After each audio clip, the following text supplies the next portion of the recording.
Decimals, fractions, mixed numbers, and percentages are related and are simply different ways of showing the same value. For example, this illustration of a pizza divided into 4 equal parts with 1 part missing can be expressed as the fraction 3/4, the decimal 0.75, and the percentage 75%. Here's a table illustrating common values in percent, decimal, and fraction format. Numbers can be converted from one format to another to make it easier to analyze or display information. To convert a fraction to a decimal, simply divide the numerator by the denominator. To convert a decimal to a fraction, first write the decimal in fraction format with the number 1 as the denominator. Then multiply both the numerator and the denominator by 10 for every number after the decimal. For instance, if you have the decimal 0.375, you would multiply by 10 3 times, or by 1,000, because there are 3 numbers after the decimal. For the decimal 1.82, you would multiply by 10 twice, or by 100, because there are 2 numbers after the decimal.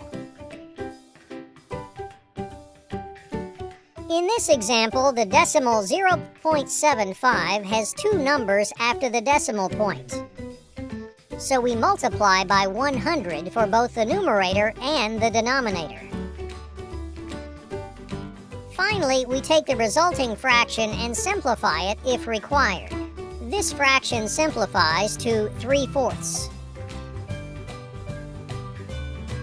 To convert a percent to a decimal, simply divide by 100 and remove the percent sign. For example, to convert 75% to decimal format, first divide by 100, which yields 0.75, and remove the percent sign. To convert from a decimal to a percent, multiply by 100 and add the percent sign.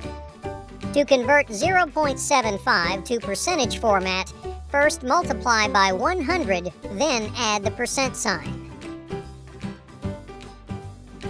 Percentages can be very useful when relating real-world system components to design requirements. For example, the National Electrical Code states that electrical systems conductors must be sized no less than 125% of a continuous load. Using this rule, we know that a circuit breaker or fuse must be at least 125% of the load or bigger to meet code. This allows electricians to determine the size of each individual circuit breaker based on the items connected to that circuit. Take, for example, a standard air conditioner drawing 12 amps. To determine the minimum required circuit breaker size, first convert the percentage to a decimal. In this case, 125% becomes 1.25. This new number is called the multiplier. Next, multiply by the electrical load. In this case, it's 12 amps.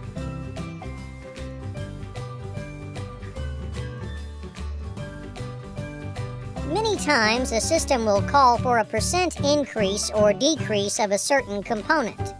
Technicians must be capable of determining the right size components for the job. To increase by a percentage, simply convert the percentage to decimal format, add 1 to create the multiplier, and then multiply by the original number. Let's work an example in a manufacturing plant. The motor for the conveyor belt keeps breaking, and the engineer has determined that the motor is undersized and requires an upgrade of 35%. If the motor is rated for 15 kilowatts, what is the minimum rating required for the new motor? First, convert the percentage to decimal, so 35% becomes 0.35. Next, add 1 to the decimal value. 1 plus 0.35 equals 1.35. Finally, multiply this value by the original motor requirement of 15 kilowatts to equal 20.25 kilowatts.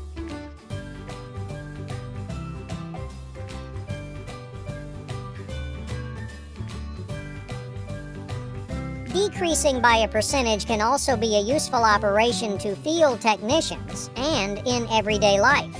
To decrease by a percentage, simply convert the percentage to decimal format, subtract the decimal from 1, and then multiply by the original number. In this example, an electrical tester is marked down 35% from its original price of $35. How much will the tester cost? First, convert the percentage to a decimal, so 35% becomes 0.35. Next, subtract the decimal from 1. 1 minus 0.35 equals 0.65. Next, multiply by the original amount of $35 to get $22.75. An operation is a function performed on numbers such as addition, subtraction, multiplication, division, squaring, etc. For simple equations, the order may not matter. However, calculating the operations in the wrong order for complex expressions can cause very different answers. For example, 3 plus 5 times 7 seems relatively simple at first.